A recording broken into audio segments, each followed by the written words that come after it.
We're going to go out of session. We're going to ask our friends from the Tennessee Bureau of Investigation to come forward at this time. Thank you all for being here. We appreciate it. Commissioner, if you would please introduce yourself and your staff that'll be visiting with us, and then we'll begin our questions.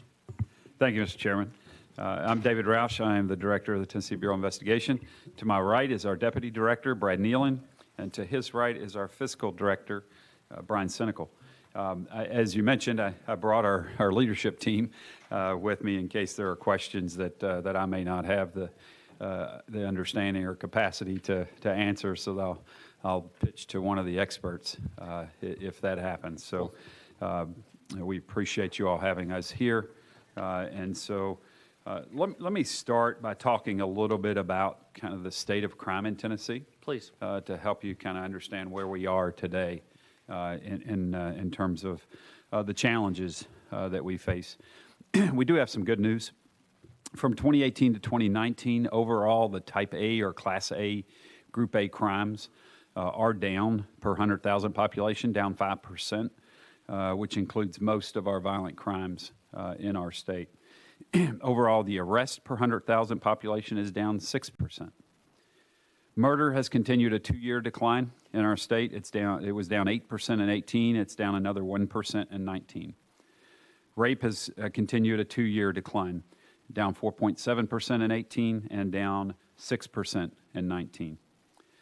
Other violent crimes that have dropped from 18 to 19 include assault, down 4%, aggravated assault is down 2%, and robbery is down 17%. While all of those numbers are very promising, we have a concern.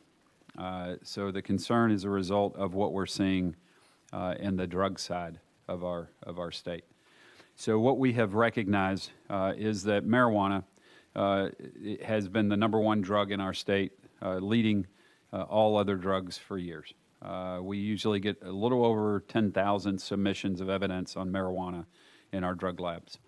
And so we see that drug consistently being an issue in our state. However, 2019, that number has changed. The #1 drug in the state of Tennessee as of 2019 is methamphetamine. And it's not the methamphetamine that this body did great work to get control of. So the work that this body did to control homemade meth labs and to keep that from plaguing our communities has been very effective. We have been able to shut those down. We don't see much of the homemade stuff anymore. What we're seeing is pure crystal meth coming from Mexico, and it is absolutely overtaking our state. So this past year, in 2019, the #1 drug, as I stated, is methamphetamine. Over 12,000 submissions to the lab of evidence on methamphetamine. It's an interesting drug in that it is probably one of the most dangerous drugs we've ever seen. The problem that we see with methamphetamine is that when an individual uses that drug for one time, they become an addict. One use is all it takes. And it immediately starts to change the brain. So much so that it is irreversible. Unlike the opioid crisis that we are coming out of, this is much worse. And so the opioid crisis, what we know is there is treatment. There is medical-assisted treatment that can be done, and people are getting their lives back. Once they're clean for 18 months, their brain rewires, and they're able to go back into a normal functioning life. That does not happen with methamphetamine. The brain will not rewire. There is no medical-assisted treatment. The only treatment is long-term inpatient care and continued counseling and psychoactive drugs to keep them stable after the fact. So our concern, obviously, is what we will see going forward. The concern on the crime side is we're already seeing violence tick up. We're already seeing very violent activities for those who are on meth, those who are dealing in it. Just recently in Chattanooga, a trooper was shot as he was attempting to stop a meth dealer who was using the product, got out of his vehicle after it crashed, and opened fire on the trooper with an assault rifle. And that's the type of behavior that we are seeing as a result of this drug. And so it's just going to get worse if we don't take the steps we need to curtail it. Now, we're doing a lot of efforts on the enforcement side. More needs to be done on the education side. People aren't scared of this drug, and they need to be scared of this drug. And we've got to get it out there so people understand what it will do to them and what it's doing to our society. It is a concern.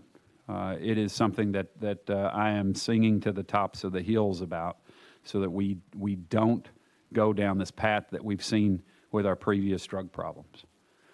This one, again, is going to be the most violent that we've ever seen. The fix for it is limited. I've had this conversation with the Department of Health and Department of Mental Health, and we're trying to figure out what to do to prepare for this, because it is not going to be a pretty picture. The next phase we see that's going to happen is the next drug is the benzodiazepines, because you're going to have to treat the folks that have this issue with benzodiazepines to calm them down. And so we know what's going to happen then is the same issue we've seen with opioids, is we're going to see an overprescribing. We're going to see that measure response is going to cause another crisis. And so we're screaming as loud as we can to help people understand what we're facing and what's coming.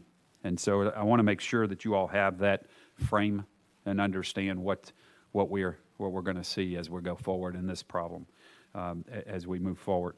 And it is not a drug that's just a drug inside of our cities and our urban areas. This is a drug that's hitting every spot throughout our state.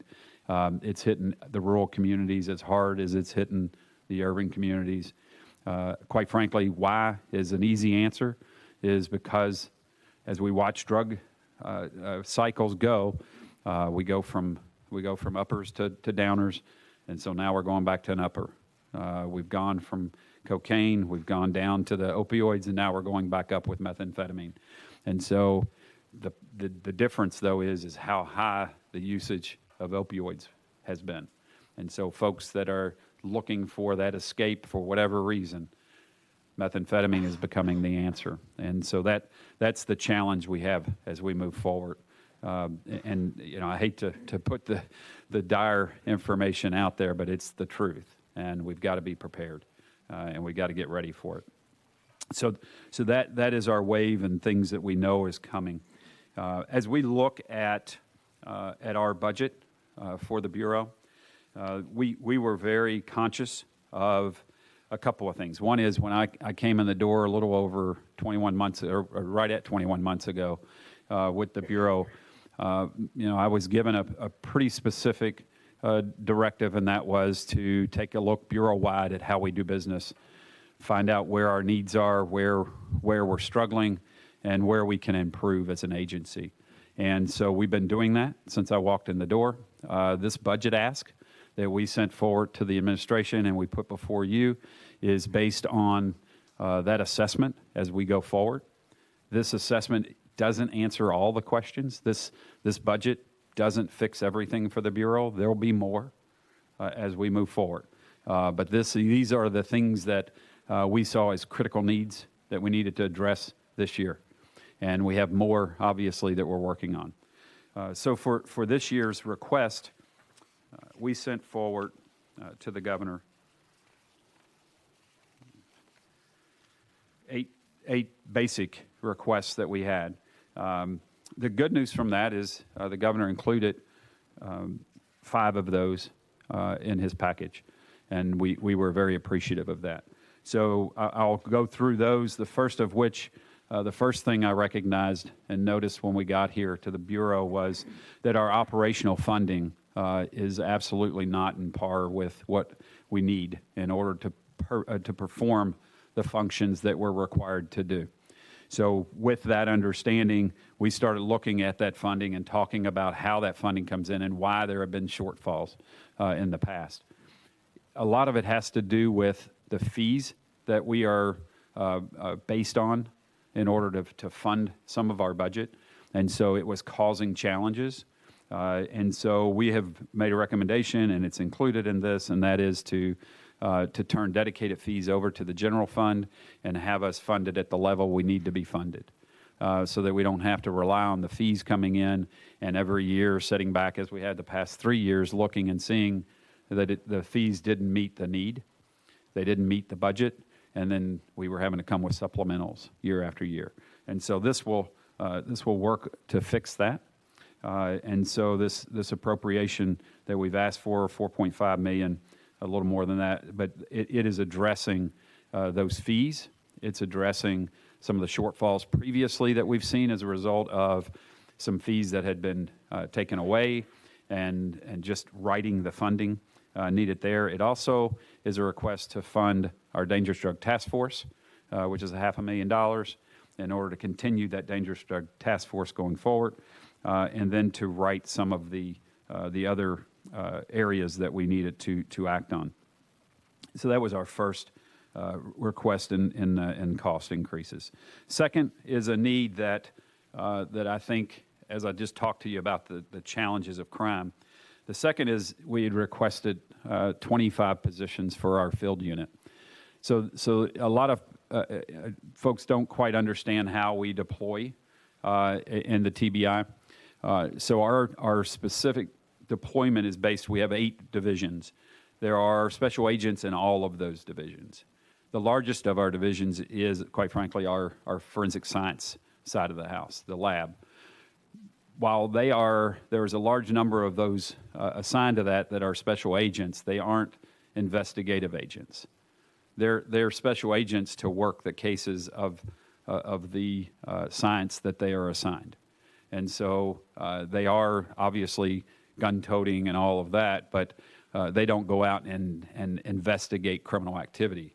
They do the science work at the bench to help us with the evidence, processing it and performing all of the needed efforts to get that prepared for courts. So when we talk about the field, we're talking about those agents that are assigned to investigate criminal activity, everything from fraud, forgery, rape, robbery, murder, corruption. They investigate all of those crimes. So what we saw when we walked in the door is we have 49 agents assigned to the field. We've got 95 counties. That math doesn't work real well, just initially looking at it. So then the next thing we were looking at is where we've been and where we are today. So we looked, so in 1989, there were 37 agents assigned to the field unit in the Bureau. We've added 12 agents since 1989. Crime has definitely gotten more complicated. Crime has definitely got larger.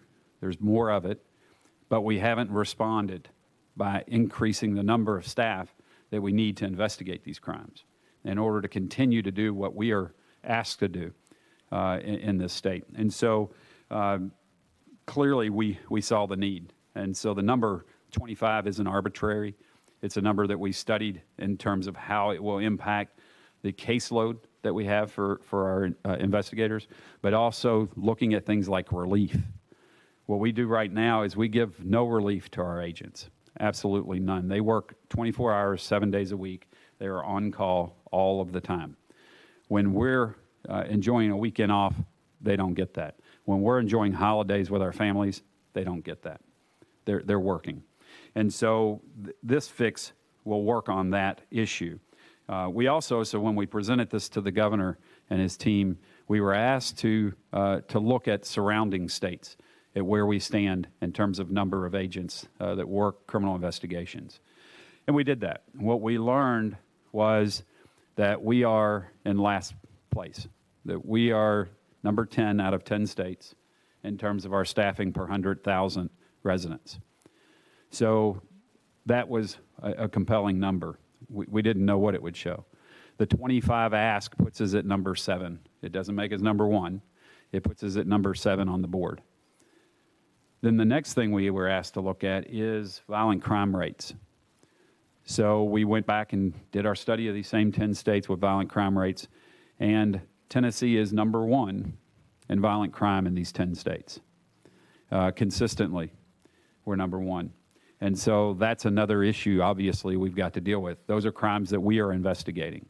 And so that's a challenge for us as well. So low number of agents, high amount of crime, that's a equation set for danger for us. So that's the need for our field.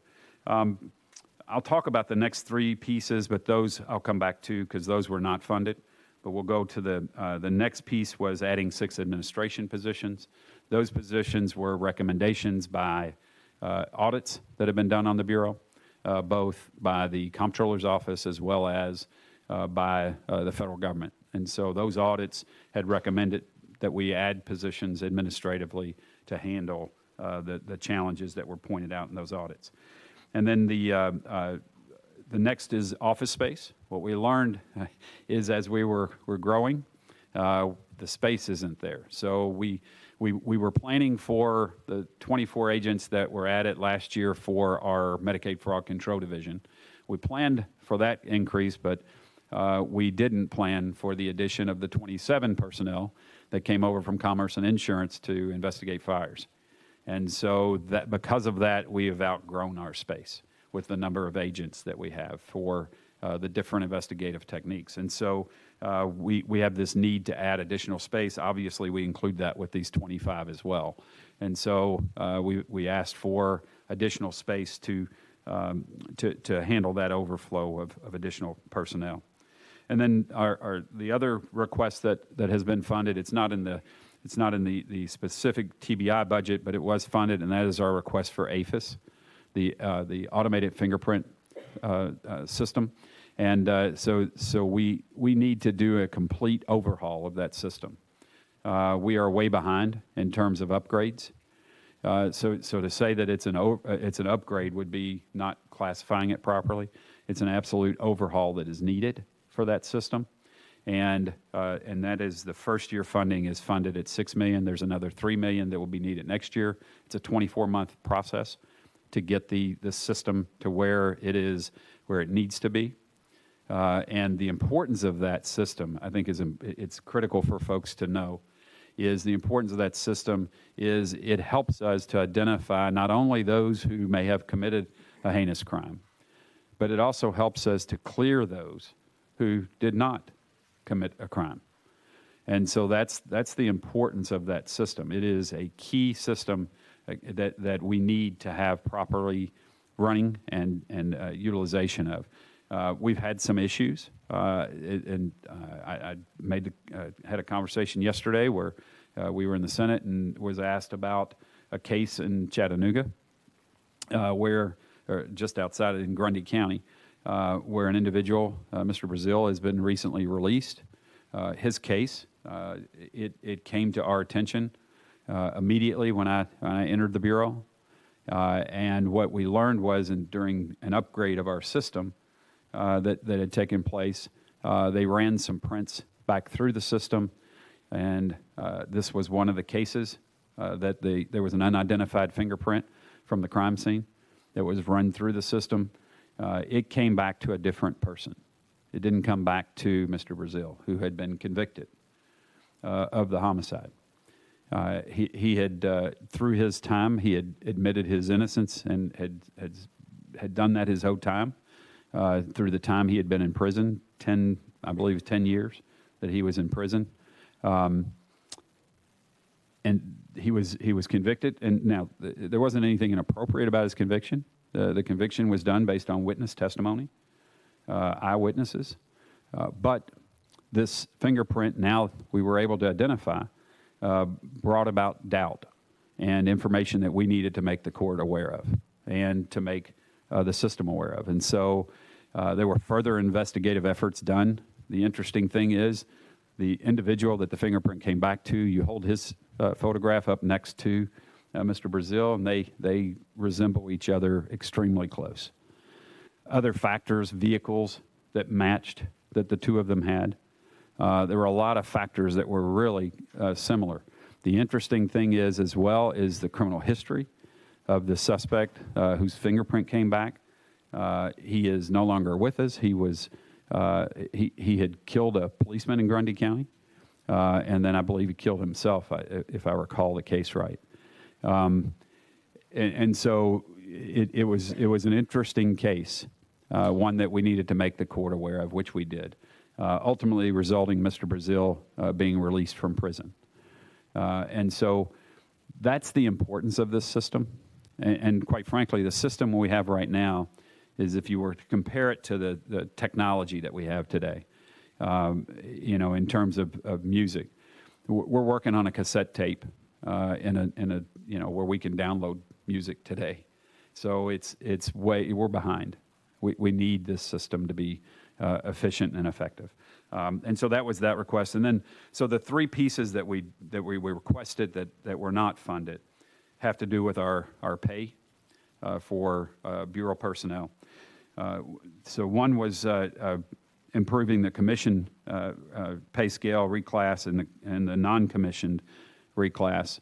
Those two pieces. So what's interesting is the Bureau, so the majority of our commission folks and some of our non-commissioned folks are not in the state pay plan system.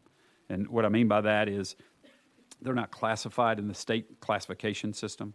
They're in a Bureau-specific system that was set up when the Bureau thought that they would have funds to be able to fund this system, this pay scale system. It never came to fruition.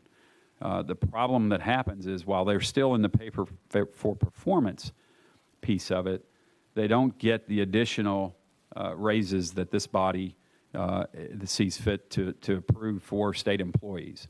So if you all give a 2% across the board increase, it doesn't impact the Bureau employees. They don't get it. And so what we're trying to do is get into the state pay system.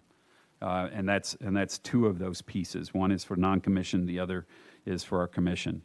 Then the next piece that we asked for that we still need to work on, and that is the compression issue that's happened because the pay system hasn't been funded appropriately. And so we're looking at compression. It's about close to 400 personnel in the Bureau that we've got to fix that system.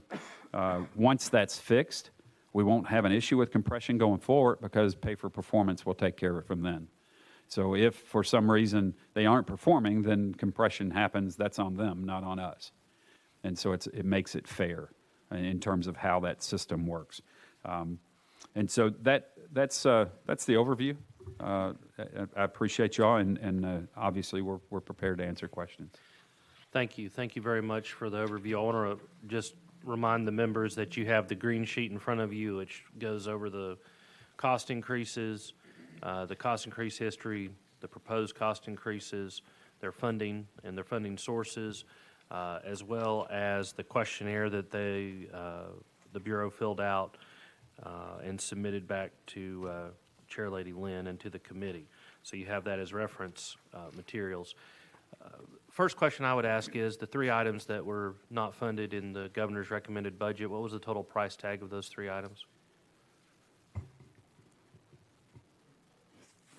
Looks like 4.7, a little over 4.7 million. All right. Let's go to Chair Lady Hazelwood. You're recognized. Thank you, Mr. Chairman, and thank you all for being here today. And I see you brought your own kind of security with Tommy Farmer back there, so I'm sure that you feel incredibly safe, as I do, with him in the room. If the chairman, with his indulgence, I have a couple areas of questions. I had a question when I came, and then you raised another one in your presentation. It's very scary to sit here and listen to you talk about the meth situation, and particularly in the fact that there is, people who partake are damaged for life and require ongoing care. So I guess I would be interested in, maybe it's not a question to be answered in this venue, but I'd certainly be interested in hearing from your organization about the things that we can do legislatively to try to address that, to minimize it, in any way that we can. So again, I don't expect you to have a long litany of a list today, but if that's something I would be, and I think most of the members of this entire body hearing what we heard from you, would say that's something that we really need to focus on. The question that I came here with, we continue to have issues across the state with rape kits and their, the timeliness of processing of those. And I didn't see in the budget any dollars either requested or allocated to bump up the number of technicians who are involved in that process. And I think I understand, maybe and remember from previous testimony, that you don't just hire them today and they're effective tomorrow. There's a lag time with training that they have to be overseen. So it seems that if we aren't adding any at this point, then we're not just behind this year, we're behind ongoing. And while it's great news that the number of rapes are down, at least the reported numbers, there are probably some issues about that as well.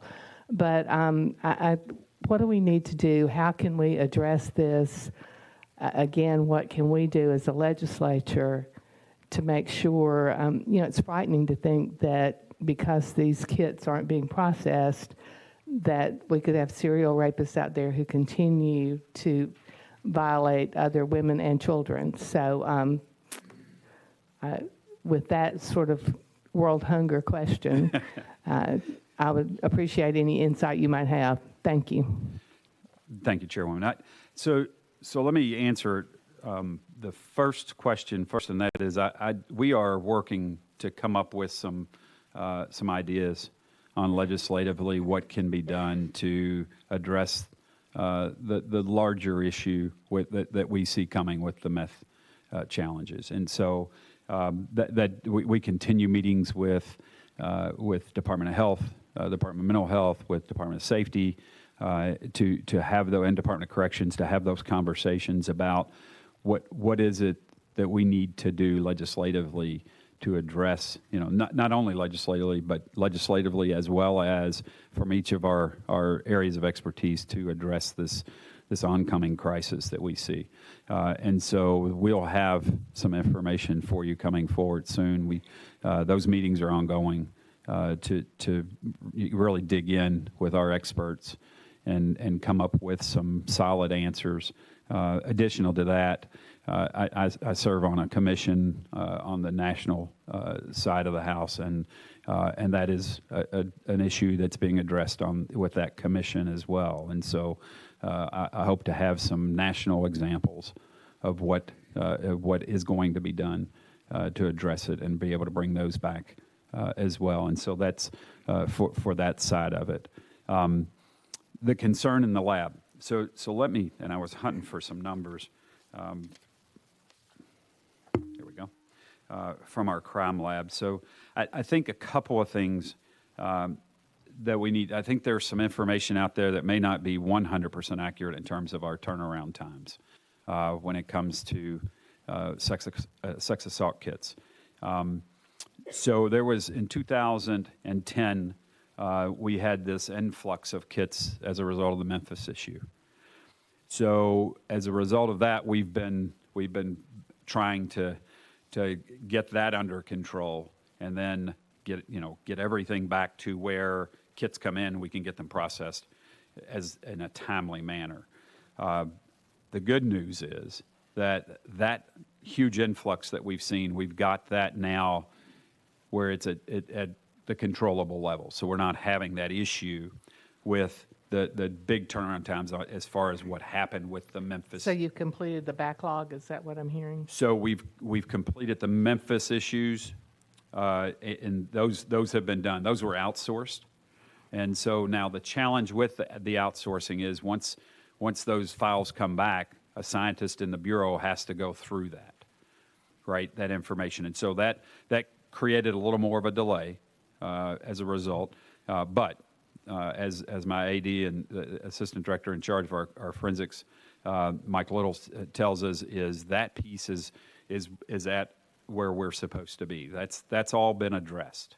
So we're there as far as that piece has been concerned. Now, obviously, every day we have kits coming in, and so we are addressing those pieces as they come in. The challenge is when the kits get submitted, and I certainly don't. I'm not trying to run a bus over any of my peers in law enforcement. So we're still having some challenges with timely submissions from our local law enforcement. We're working with them on that, but we're still having some challenges with them getting them timely submitted to us. So that puts us behind the 8 ball when they don't get those turned into us. I don't want to interrupt, but Yeah. could you define timely submission for us?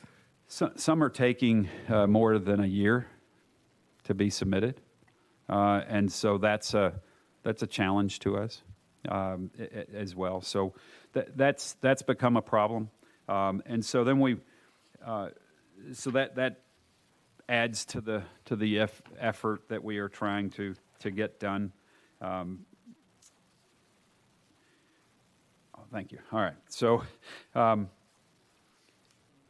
So we just got approved another grant from the Office of Criminal Justice Programs, where we will be able to outsource another a number of these kits that we have, and so that money has to be spent by June, and so we just entered a contract with 2 companies that's going to take care of those kits, and so we'll get those outsourced and then be able to again get to a workable solution to where we can address these sex assault kits. So I try to help you to understand those pictures because that's what we're concerned with as well. One of the other things that we've recently had a conversation about is taking a look at those kits that have identified suspects and those that don't have a suspect identified, right? And so what we found was that in about 27%, Mike, you're going to have to help me with the numbers, but about 27% are unidentified suspects. So what we've talked about is prioritizing those cases and kind of front loading them when they come in. That way we that takes care of that concern that there's somebody running around out there that may be harming people, and so trying to get them identified as quickly as possible. So we're looking at that as well, other ways of trying to take care of the problems.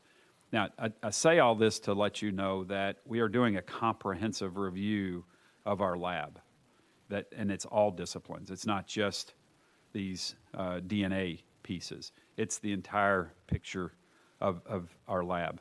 And we are as concerned as anyone else in our turnaround times and getting them turned in.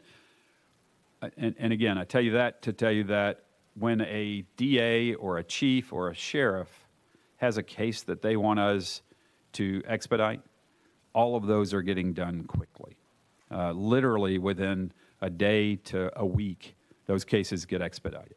And so if they have a case they specifically say, I need this information now, we're uploading those and we're getting those at the front of the line, and those are getting done and getting the information back to them right away. And so we're working very closely with our partners on that so that there are no delays when it comes to justice or identifying someone who's very dangerous.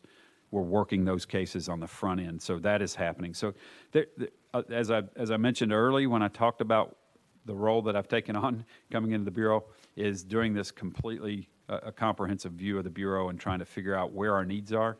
There are pieces that fit together. For example, the need I talked about for agents. So as we get agents, what we'll see is there'll be less of a need to pull a scientist from their bench to come out and work a crime scene because the agents are trained to do that. So we'll have agents to be able to do that, leaving the scientist on the bench so that they don't have to respond to a violent crime to do the lab or the evidence collection. So they'll remain in place. And that is also going to increase our turnaround times because they're going to be on the bench longer, and that will help. So that's why the agent piece was the first piece to see what it's going to relieve in terms of the bench time, and then we'll get a better picture and a better understanding of what we need in the lab rather than coming in and trying to piecemeal with this body. We want to be able to come in and comprehensively make a difference. And that's the best explanation I think I have at this point. Mr. Chairman, one follow-up question. So, okay, it's great that we are able to expedite upon request, But what is from the,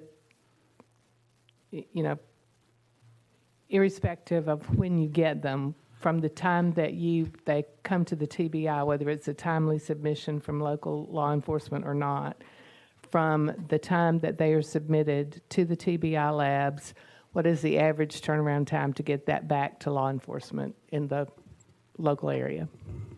I'm going to call on Mike because I had the notes, but you want to come up and turn your mic on there, Mike? This Assistant Director Mike Little, he's in charge of our labs. Hi, I'm Mike Little. I'm Assistant Director over the Forensic Services Division, and hopefully I can answer what questions you have. So your question was about turnaround time. We began our turnaround time at the first of this fiscal year for sexual assault kits at a statewide average of 36.8 weeks. We're now down to 29.9 weeks. We have actually reduced the number of sexual assault kits requests that we have pending by 85. And we're down about 8.8% in the number of requests that we have out there. As the director did say, we're looking at a number of ways to improve our service on sexual assault kits. We currently have about 883 pending requests for sexual assault kits, which seems like a big number, but when you look historically at the sexual assault kits activities that we've had in the past, we've been hit by a number of different things. First of all, in 2010, we had almost 4,000 sexual assault kits submitted to the laboratory, mostly from the city of Memphis. We average about 1,000 kits a year. So that was a huge lift for us, and we actually worked those cases in-house. Since that time, there's been a huge push on people identifying sexual assault kits, on law enforcement agencies looking for those. We've had an increase in the number of kits submitted to the lab. Some of those have been outsourced. Some of those have been worked within the lab itself. The problem with outsourced testing is that when those are tested by an outsourced lab, they don't have access given to them by the federal government to the CODIS database. They can't identify which of those kits have a suspect that they can link to another case or give a name to. So any of those kits that they identify a DNA profile from has to come back to the laboratory to be entered into CODIS to be technically reviewed. In the last 5 years prior to 2019, we did reviews on 6,000 kits and entered those into the CODIS database. So we have had a huge lift in sexual assault kits in about the last 10 years. We're hoping that we have driven this boat out of the hurricane and that the storm is mostly behind us. But as the director did say, we are still seeing kits that are submitted to us not in a timely manner. In 2019, we had 1,223 kits submitted to the crime lab. Of those, 107 of those kits were not in meeting with the 60-day requirement that you guys have set forth. Additionally, 118 of those kits were greater than 1 year old. So there are still some some backlog kits out there that we're dealing with. We're seeing fewer of those than we have in the past, but that is still a concern for us. I thank you for the information, and I'm glad to see that the trend in time is going down.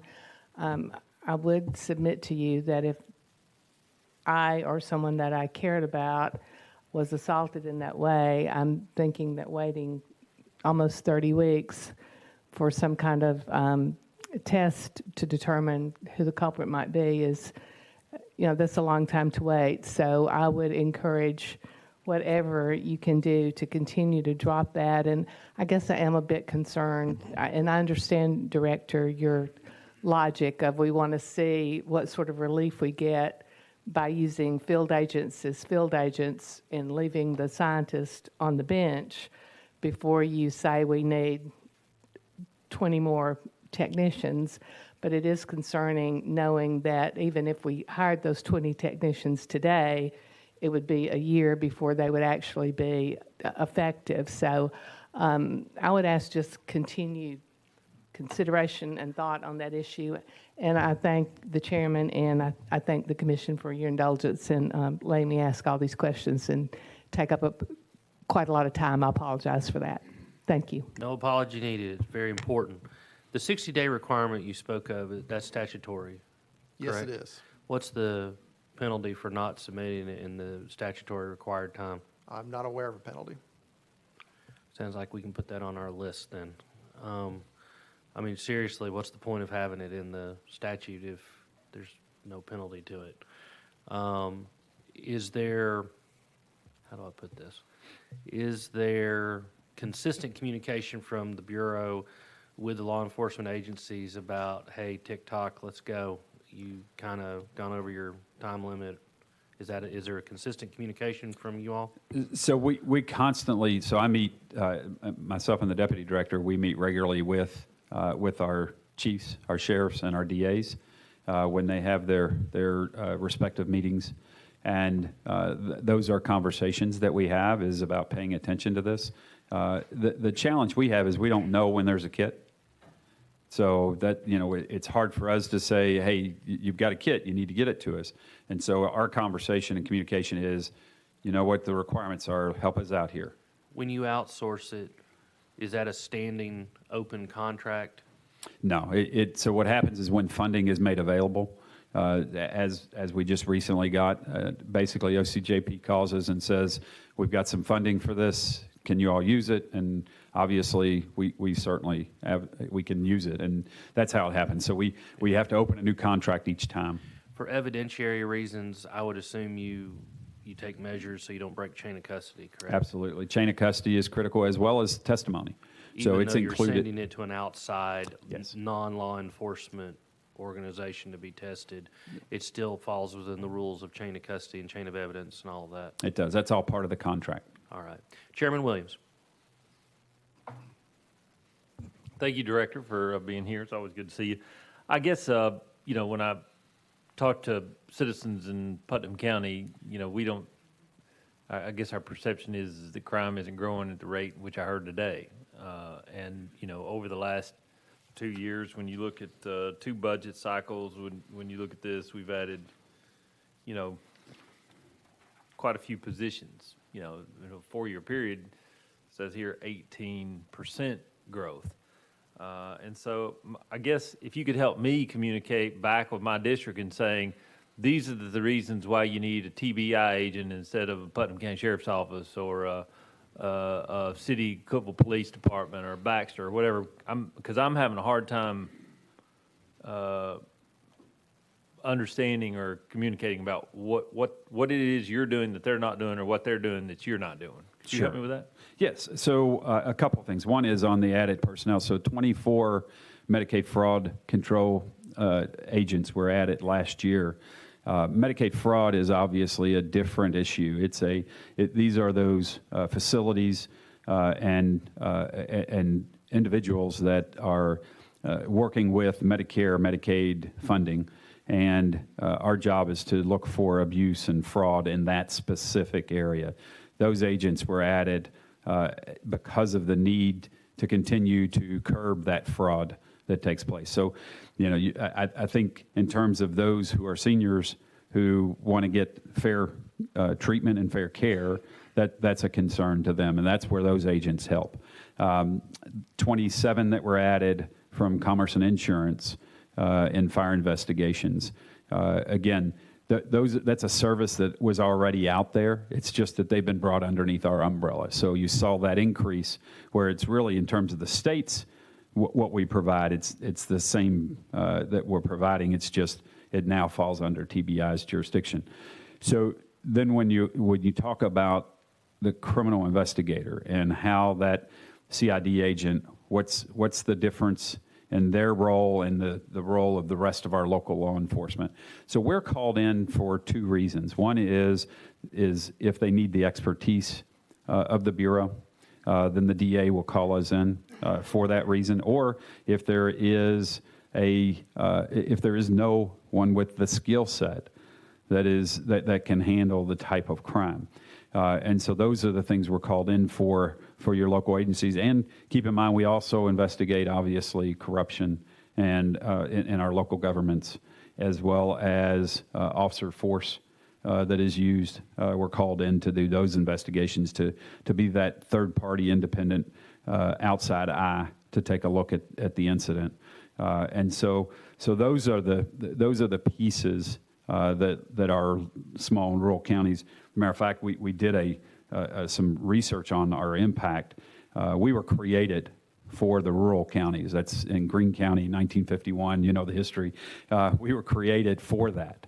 That's why we were created, is to help in those cases where they don't have either the resources or the skills to handle those investigations. And so we continue to this day. The vast majority, over 80% of the work we do is in rural Tennessee. That's where our investigators spend most of our time. Yeah, yes, Director. I think it's really important for us to say this. I think when we look at the transfer of services in this instance, it does represent a lot of it. But when I talk to my local sheriff and those counties surrounding mine, my local sheriff is able to handle investigations like this. Quite frankly, he has a background in TBI. Right. But those surrounding counties and the rural areas, they simply just don't have a specialist there, and I get that. But in most instances, in large metropolitan areas, like not like mine, but in the big cities, they have this, and so Sure. I get that. My only concern is that you've got some youth because we've added some new positions, and that makes a little bit challenging. But it gives me the ability to communicate with them and say, yes, we do need these. We may not see them. Putnam County may not see them. They might not see them in other counties. They probably not going to see them in Knox County. But they might see them in other counties, and I think it's important for us to do that.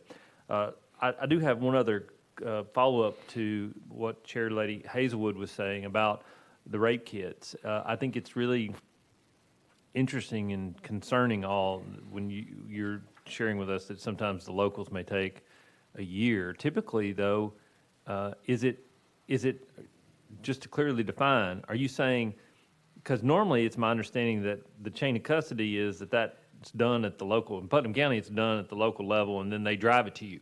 They literally take it to you.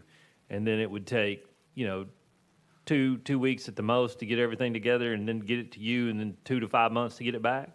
And so when you say a year, could you kind of dissect your timeline there? Because I know a couple of years ago, I think y'all asked me to carry a bill to add some additional forensic scientists because we were trying to improve this. And so I'm a little bit concerned about whether those investments are shortening time or not.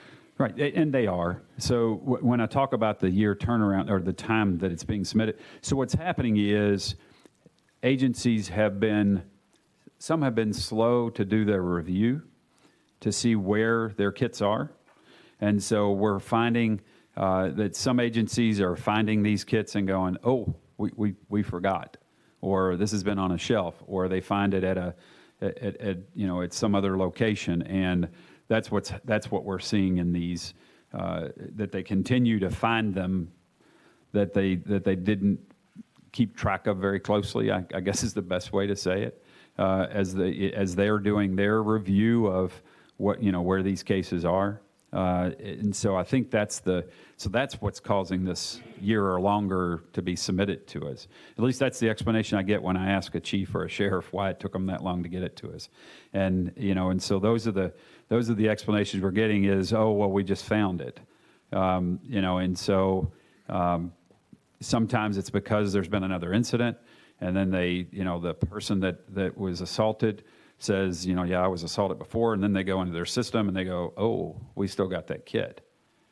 They never submit it. And so that's some of what we're seeing happen. But in terms of the resources that are provided, I think as we've talked about improving the time that we've already done, those resources have proven that they have worked.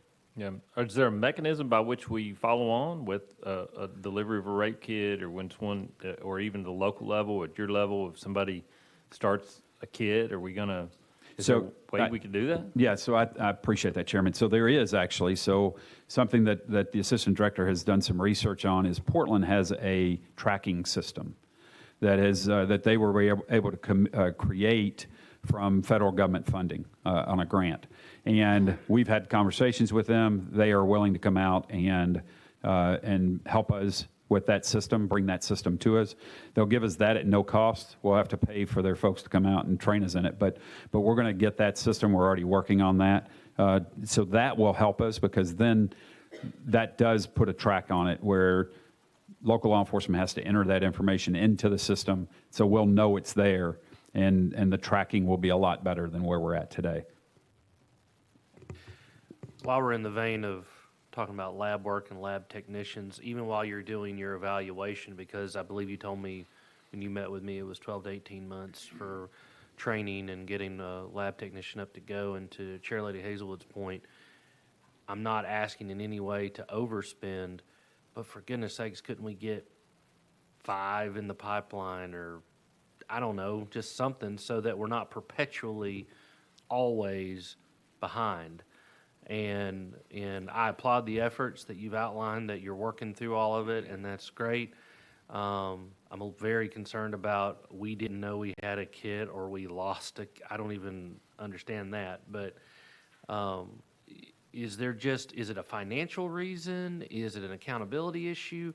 What is the reason for not just saying, look, we don't know the exact number of technicians we need yet, but we sure could use, we know just from sheer volume, we're going to need a minimum of X, and go ahead and submit that as a formal budget request?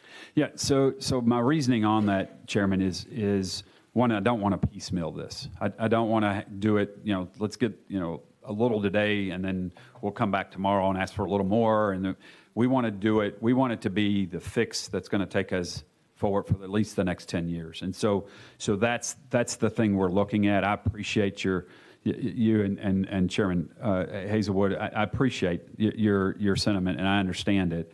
I certainly have the same regard in terms of, what can we do today? That's why we're looking at things like, moving the unknown suspects to the top of the list, working on getting this tracking system. So we're looking for those fixes that will improve the response while we continue to work on figuring out what the hard fix is going forward as we look. I certainly would be receptive if this body decided to add 5 bodies to the lab in addition to what we've already received. It's not a request we've made, but if this body chooses to do that, I would accept it. How many kits does a technician go through in a year? How many kits does a technician go through in a year? That's a tough question. Probably between 120 and 200, depending on the complexity of those kits. Something that we need to discuss perhaps is that there's been a lot of talk about sexual assault kits, and you're talking about the box itself and what is some pretty consistent evidence. Those have been pieces of evidence that have been amenable to outsourcing because private laboratories like to work things in an assembly line fashion. And so evidence that is like the evidence before it works well. What we're seeing, though, is that these cases, they're cases. They're not just kits. So we frequently get bedding. We frequently get clothing. So it's difficult to say that one case is just like the case before because they are all unique. Mm-hmm. The legislature has appropriated over the last several years a total of $31.3 million to construct a new consolidated crime lab in Jackson. Is the thing going to get built anytime soon? It's being built as we speak. It is on budget and it is on schedule. And so by March of 21, we'll be able to occupy that facility. And I know we first appropriated it in 16, 17. We started the money. So I was just asking. And then when it is completed, how will that help with the backlog? So what will happen there is, so in terms of backlog, I guess we're talking backlog just for all in general? Yeah. Yeah, so we will see an improvement just because we'll have more space. We'll be doing more disciplines at that facility. And so that obviously will increase our ability to turn evidence around. And so it will help us tremendously. We like how you said it was on budget too, by the way. Yes, sir. Just in case you're wondering. Representative Shaw, you're recognized. Thank you, Mr. Chairman, and thank you, Mr. Director, for being here. Let's go back to the methamphetamine for just a moment. Have you identified how it's coming into our state? Yes, sir. So there are a couple of methods. One is through our typical shipping, through postal services, through couriers. So it's coming through, any number of those, UPS, FedEx, all of our private carriers, but also through the USPS, the Postal Service. And so it's coming through in packages that way. There is some interdiction being done, not nearly what we need to do. I suggested actually to Senator Blackburn recently that we need to have a similar screening of packages that come into this country as we do with individuals. right? You know, every one of us got to go through something. You know, we got to scan every one of us when we go through an airport. You know, I think we should be scanning every package that comes into this country, you know, to make sure that it doesn't, you know, hold anything that can harm our residents in the United States. And so they've done that with the United States Postal Service. They just haven't done that on the couriers on the private side yet. So that's one area. And then the other is, obviously, it's coming across our border, you know, in a number of ways. It's making it to Tennessee when it comes across the border, and it then ships, you know, either through vehicles or other methods into the state from, you know, source cities to us. Atlanta, Detroit is a source city coming from the north, and so we're seeing that. Quite frankly, Nashville is becoming a source city, and so that's another concern we have. And they're being moved by gangs. You know, it's individuals and gangs, but we're seeing more gang activity in this. Quite frankly, the cartel is alive and well and working in Tennessee, and we know that. And so that's another concern that we have that we're working on, is identifying those individuals and working to root them out. And so there are a number of areas that we know that are bringing it into our state.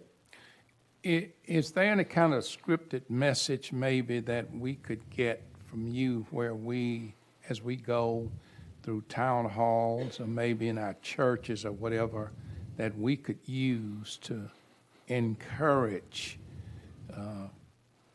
probably millennials more than, I don't know, I may be speaking out of terms, more than anyone else to stay away from the drug because of the effects, what it does? Yeah, so I'm not sure how we get through to the newest generations. We've been trying to figure that one out. You know, our generation, Representative, we got scared when they showed us the faces of meth, right? Yeah. We understood what that meant. We were scared when they showed us the egg in the frying pan, and told us that was our brain on drugs. That's not working today. So, you know, I would hope that the understanding and the facts would be what would help today, and that is one use, you're an addict. I think that message, and then the ultimate understanding is meth kills, and we're seeing that. It's increasing our overdose deaths. You know, while we're seeing a decrease overall in overdose deaths, we're seeing an increase in those dying as a result of meth. There's a misunderstanding, or misnomer, quite frankly. I was talking to Agent Farmer, and he was telling me that there's now this belief that if you're overdosed, if you take a hit of meth, it'll bring you back. That's just going to kill you faster. And so that's the kind of thing we're combating, is this misinformation of what these drugs do to people. And so the best way to combat that is with the facts and the truth. And I think we just got to keep pushing that and helping people understand that one use, you will become an addict. Once you're an addict, your brain will change forever. One, two more questions. Thank you, Mr. Chairman. On another note, and I just left the meeting just a few minutes ago, actually, we were talking about some legislation, expungement legislation. And there's really a lot of confusion out there among citizens about what can and cannot be expunged. But I was told that you have a website where a citizen can go to for $25 and pull their own history, criminal history, I assume. Can you speak to that or speak about that? I'm going to reach to my bench. I really would like to. I'd like to hear more about that.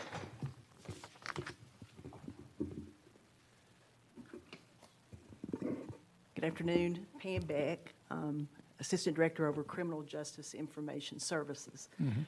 We have a Tennessee-only criminal history that a person can pay $29 is the price. Okay. For and see what's showing on their Tennessee criminal history. Okay. So it's Tennessee only. Only. Okay.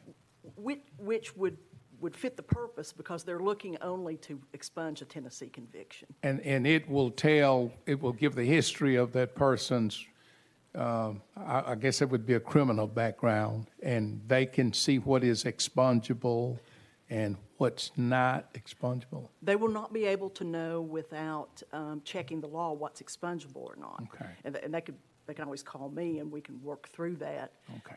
Any of our staff, but they will see what's showing on their criminal history. Okay. All right.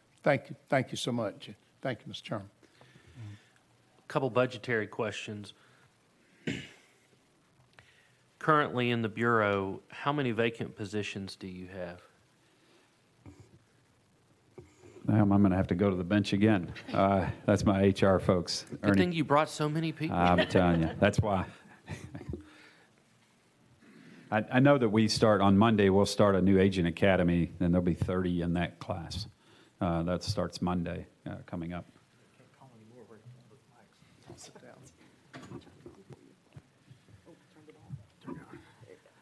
Ernie Ricketts, Human Resources Director for TPI. Hi, Ernie. Over here.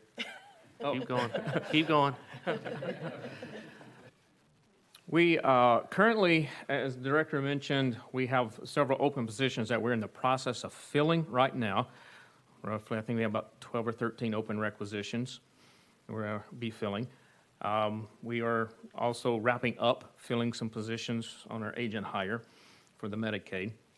So in a general sense, vacant positions, there's always a fluctuation on that.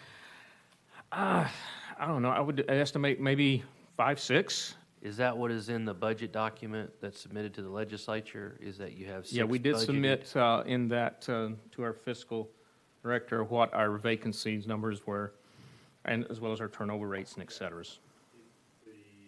Please identify yourself. Brian Senecal, Fiscal Director. Thank you.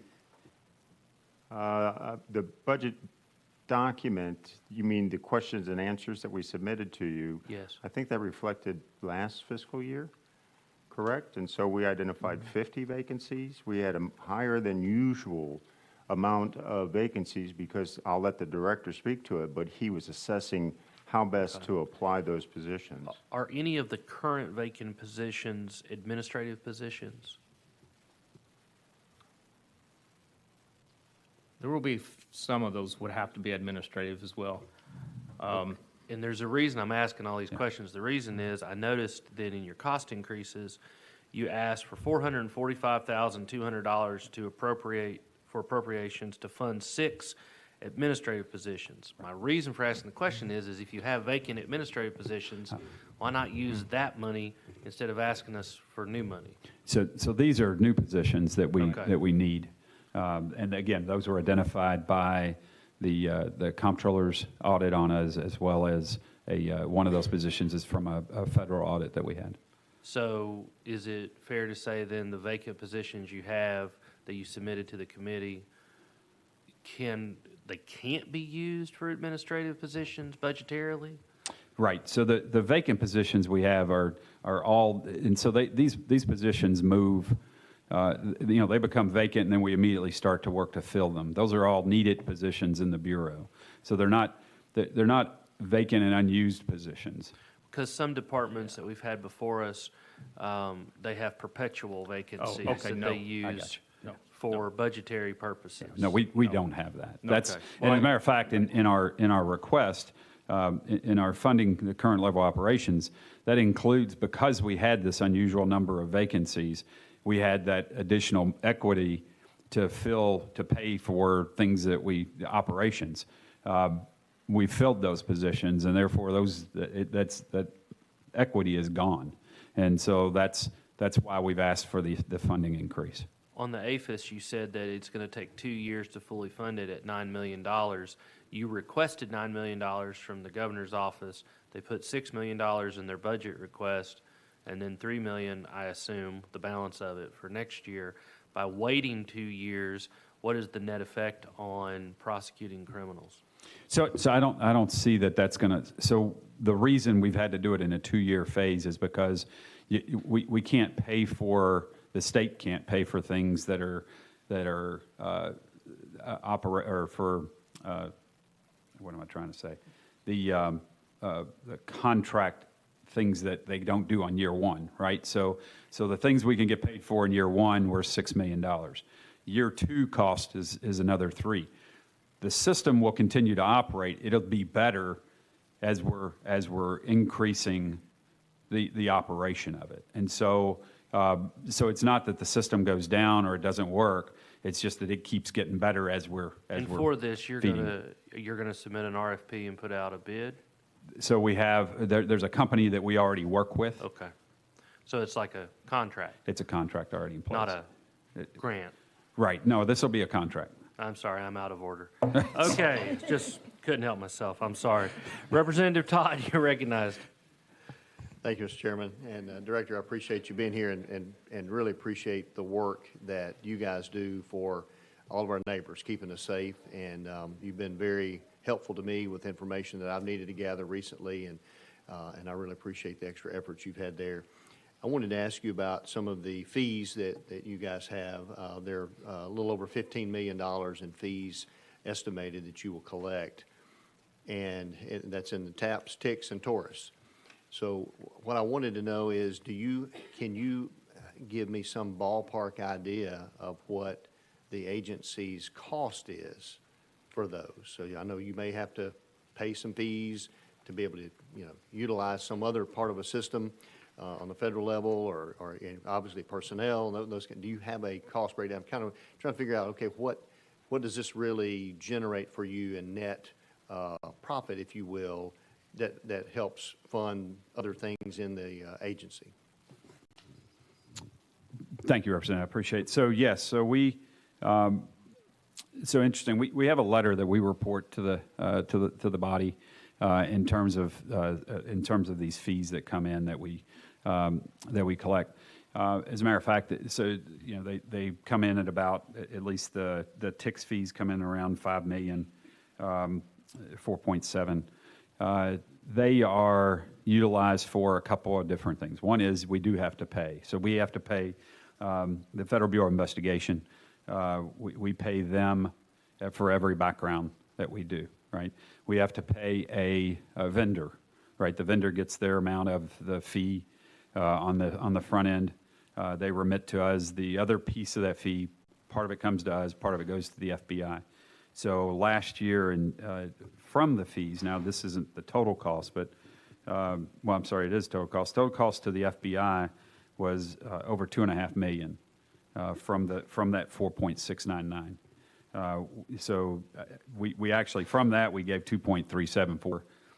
The other 176 came from another set of fees that we collect.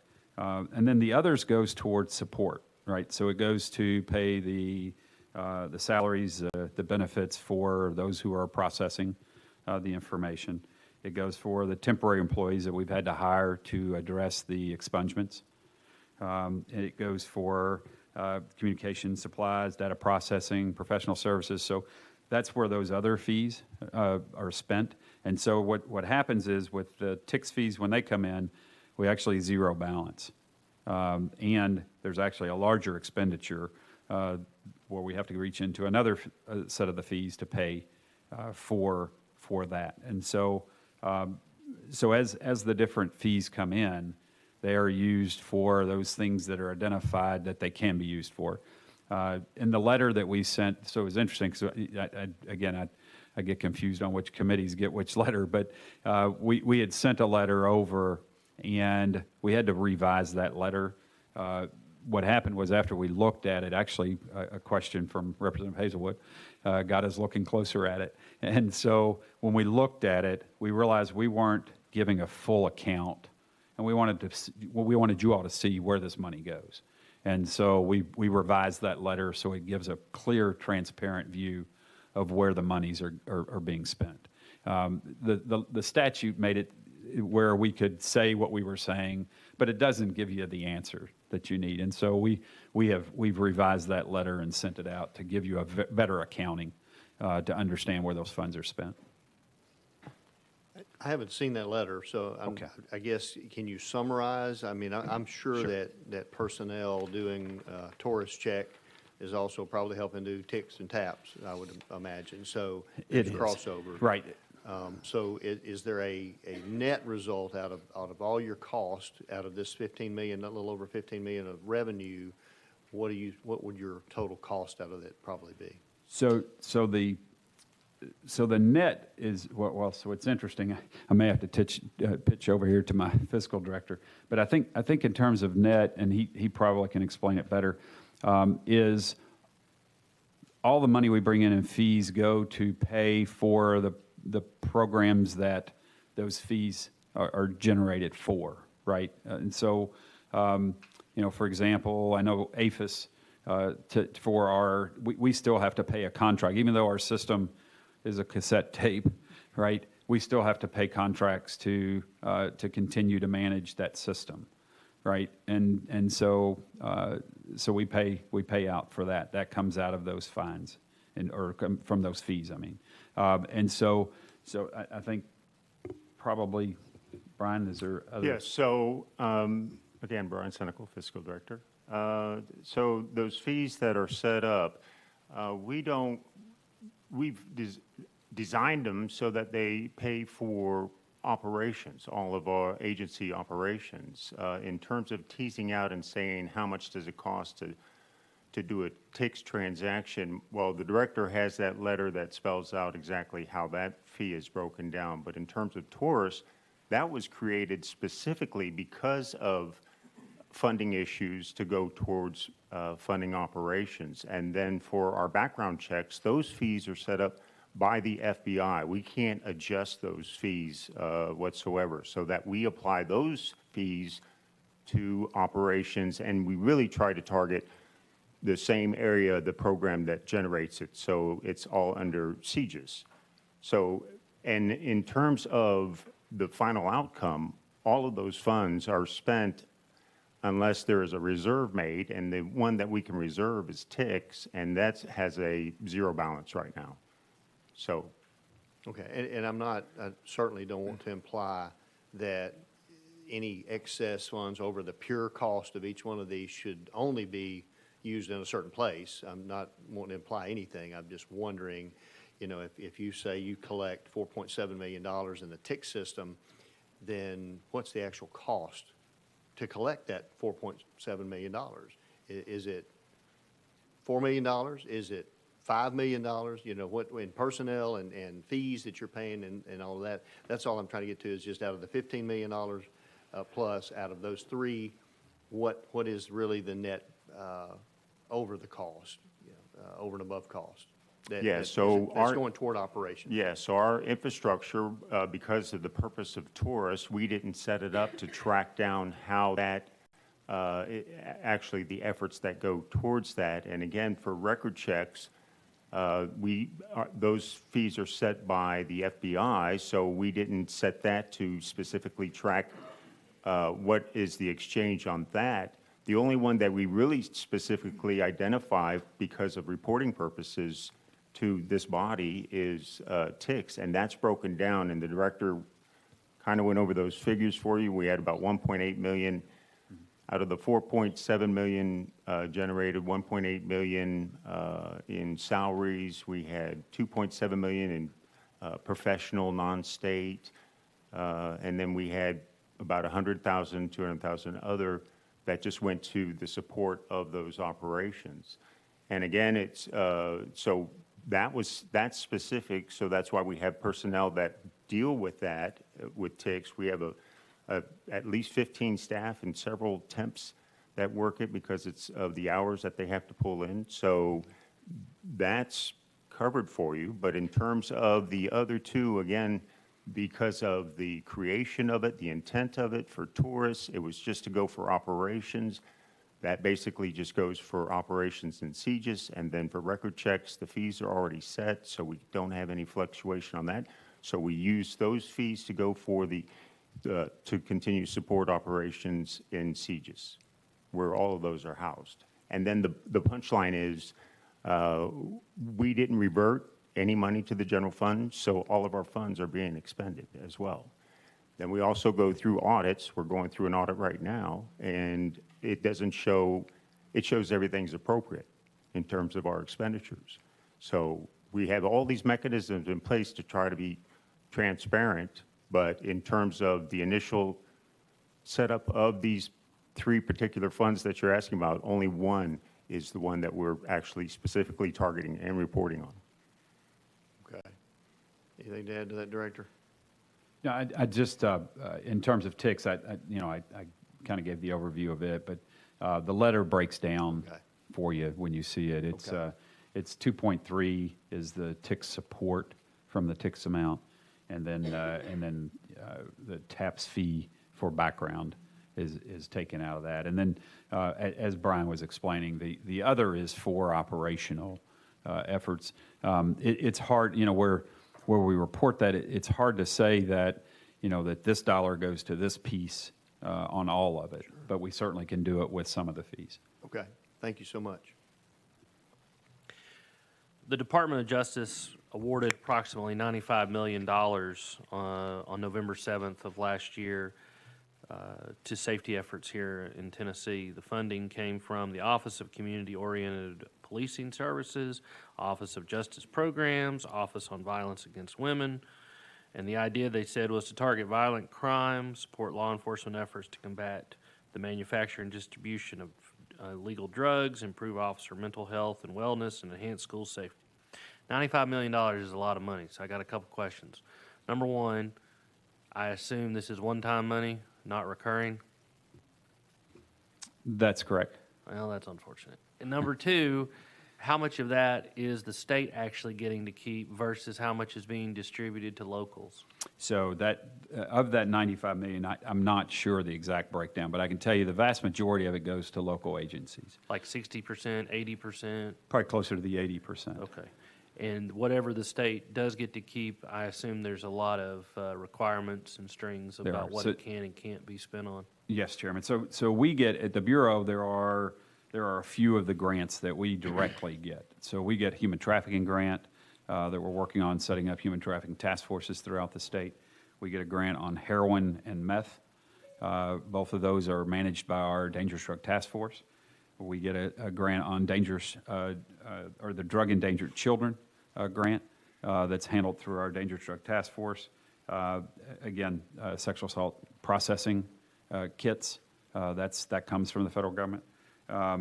There are technology grants that we're working as well for things, for investigative efforts and things like, we're looking at a system called Rapid DNA. It's more of a lead generator at the scene of a crime than it is really kind of a, being able to say this DNA belongs to this person. It's more of another potential identifying who a possible suspect is. Is the 95 million, is that I'm not asking for a schedule, but is that a semi-regular amount that comes through the feds, or is this just like, wow, we got $95 million? Yeah, so typically those grants are 3-year grants. Okay. And so they'll come in and they're expended over the 3 years. You can apply every year, and so that's what we do. We apply to see if we can get, just like local government. I know a lot of the local governments that were getting grants were, for school safety. They had grants for SROs. They had grants for hiring police officers. And so I know that those are, peer support is another big grant that was given out to a few agencies. I know Memphis and Nashville got those grants. And so it's a number of different types of grants, but it's a 3-year cycle. And then they're in the middle right now of taking applications for grant money now. And So in those instances, you're a pass-through agency? So for those we get some of dollars? those. Okay. OCJP is the pass-through for most grants, but a lot of them go straight to the agency. Well, and from a financial perspective, I think this committee would deliver the message, and you probably are already doing this, but we just want to make sure that if for some reason at the end of the 3-year cycle, you're going to need state funding to supplement any of these things, please, for goodness sakes, let us know before the end of the 3 years. Don't wait till it's almost done or done, and please don't encumber us on something that maybe it's recurring-ish. Right. And then that's just a real concern because we want to be helpful, but we can't, there's no way that we could come up with 95 million like that. Right. So that's just That's a why worry. we like the federal government. That's just somebody write that down. Somebody write that down that he said that. Another thing on the fees, to Representative Todd's point, I want to, so you've got the background check money. Last year you received, or you collected, I should say, $2.4 million that went back to the general fund. Then this $4.1 million in supplemental funding has been provided for operational support to balance the difference of the loss. So is supplemental funding going to be an annual thing for this, or was that a one-time thing? No, the supplemental is one time. Okay, all right. And you mentioned you requested 31 positions, is that correct? Yes. You Well, received- actually, we requested, so it was actually 41 positions. Sorry. Okay, so out of the 41, the governor is recommending to the legislature 25? No, 31. 31, 25 agents. So and I can report, because we've had a conversation. They actually put the funding in for the 10 positions, and so we've been told that the governor's office is going to put those 10 positions back in. Okay. And those are all? And are those- the funding's already represented. And the It's just- 25 of the 41 is field agents? Correct. And the rest is? So 10 will be to work on expungements, and then 6 admin positions that are fiscal will receive a few of those, HR training. All right. My final question for today, and then, of course, if any members have any other questions, but my final question is from a law enforcement perspective. We have legislation before us this year about everything from the decriminalization of marijuana to the medicinal use of marijuana. From a law enforcement perspective, I'm not asking you to take a position on the bills. I am asking, though, if we were to pass any or all of these bills, in your learned opinion, what would be the impact on public safety? I appreciate that, and I will take a position, and I have taken a position, so I don't have a problem stating that, and that is cannabis is an illegal drug on the federal schedules. It's a Schedule I drug on the federal level, and because of that, we don't need to pass a state law that contradicts that, number one. Number two is the dangers of that drug. It continues, and we were just having a conversation with Tommy Farmer earlier. We understand that the number one drug that's involved, quite frankly, in the vast majority of our violent crime is marijuana. You know, most of the people have this opinion that it chills people out. It does not. And so it is a violent drug, and it does cause violence. And so I absolutely oppose that. If those measures were to pass, then we'll be coming back for more funding in order to be able to address the violence that's going to result. All right. Any further questions or comments for our guests? All right. Director, thank you very much for being here. Thank you, Mr. And to Chairman. your entire large staff, thank you all for being here, and thank you for the work you do for our citizens. Thank you. And Without thanks for the objection, committee. we're back in session. We'll take a motion to adjourn from Representative Hull.